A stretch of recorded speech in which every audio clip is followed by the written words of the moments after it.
mi nombre es Gabriela Ríos, soy profesora de Historia y agradezco a mis colegas Carlos Olagaray y Nicolás Liuzzi por la invitación a participar de este ciclo de videos Historia desde casa. El tema a tratar es el ferrocarril y sus implicancias no solamente económicas sino también sociales y culturales en los pueblos del interior. Obviamente que no es casual que yo esté tratando este tema porque pertenezco a la familia ferroviaria de Ayacucho. Paso a comentarles que en 1854 se presenta un proyecto para el tendido de rieles, para el tendido de caminos de hierro, impulsado por Justo José de Urquiza, cuyo objetivo básicamente era acortar las distancias sociales y económicas entre los poblados del interior y Buenos Aires.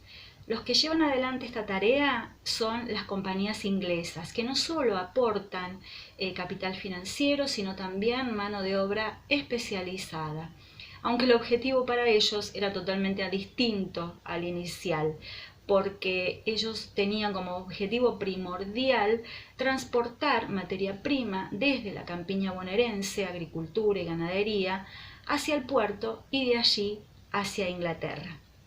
El tren no solo es transporte, el tren no es solo circulación, capacidad y velocidad. El tren es comunicación y alrededor de cada estación se gestaba una pequeña localidad que luego crecía, que llegó a albergar hasta 600 habitantes, muchas de ellas.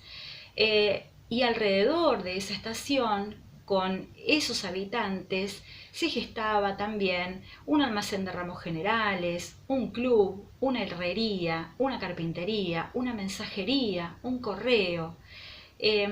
La vida transcurría hasta un hospedaje. La vida transcurría en torno a la estación ferroviaria. Así se establecen no solamente lazos comerciales con las ciudades cabeceras de partido, sino también lazos sociales y lazos culturales. ¿Por qué?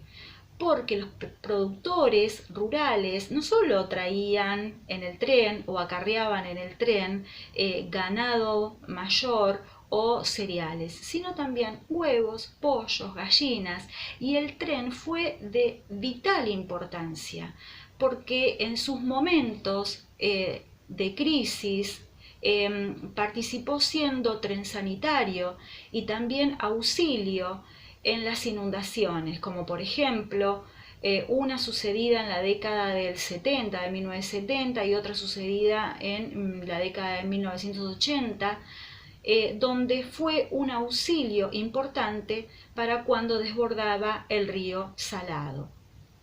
Se transportaban animales de un potrero al otro, de un campo al otro, donde se pudieran, digamos, salvar infinidad de cabezas de ganado, a la vez de transportar elementos necesarios de suma urgencia, como por ejemplo medicamentos.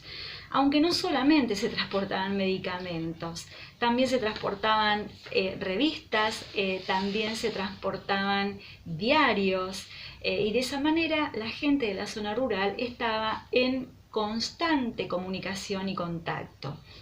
El tren más esperado era el día sábado. ¿Por qué? Y ahí es donde digo y hablo sobre la implicancia social y cultural del ferrocarril.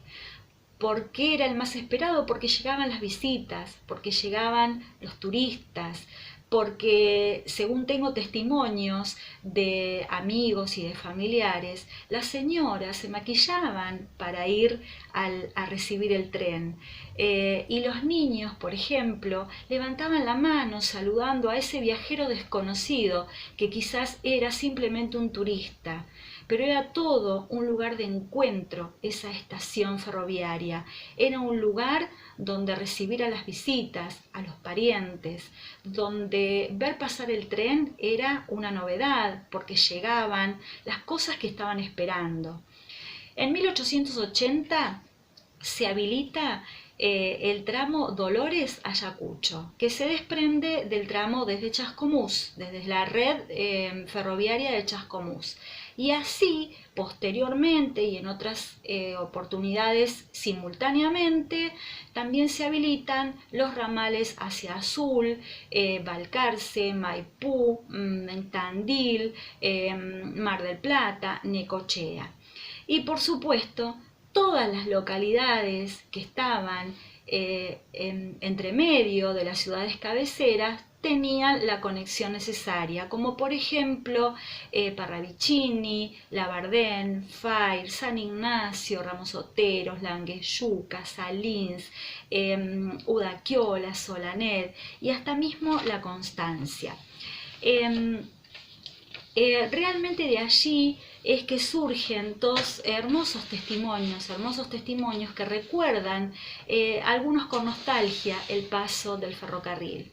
Por eso digo que la implicancia era no solamente económica, sino también era social y era cultural. La familia ferroviaria tenía una cultura alrededor de la estación, alrededor de la estación del ferrocarril. Se reunían en almuerzos, en cenas, donde no solo se convocaba a la familia ferroviaria, sino también a la comunidad toda de la ciudad.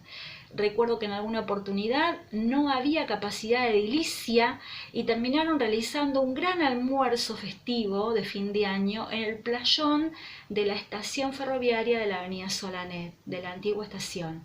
Y allí la mesa, el asado, una verdulera, una guitarra, un bandoneón, era el baile, eran el motivo de reencuentro, el motivo de encuentro. Por 1989 comienza el desmembramiento, el desguace de los ferrocarriles a raíz de las privatizaciones estatales, de las empresas estatales que fueron en excusa deficitarias y que por esa misma excusa desmembraron y deshuesaron. Con el desguace de los ferrocarriles no solo se desguaza el tren, no solo se desguazan las vías, sino que también se desmembran las comunidades rurales, las comunidades urbanas y sobre todo la familia ferroviaria. Les voy a dar una referencia. Los sueldos, por ejemplo, de los empleados ferroviarios sobre la década del 60, sobre la década del 70, eran sueldos importantes, de alto nivel comparados a un empleado bancario. Y con el desguace se termina el empleo, se termina el consumo, se termina la estructura familiar. Y lo digo con tristeza, con mucha tristeza. Porque mi familia fue una de las afectadas por esta situación. Algunos ferroviarios tomaron la indemnización que les otorgaron y crearon sus propios emprendimientos, y otros siguieron trabajando subidos al tren, pero a la distancia de sus familiares, a la distancia de sus hogares y de sus familias. Es mi deseo que el tren vuelva a circular. Y por esto este video, y por esto este saludo inmenso a la enorme familia ferroviaria, a todos los que están, a todos los que se fueron.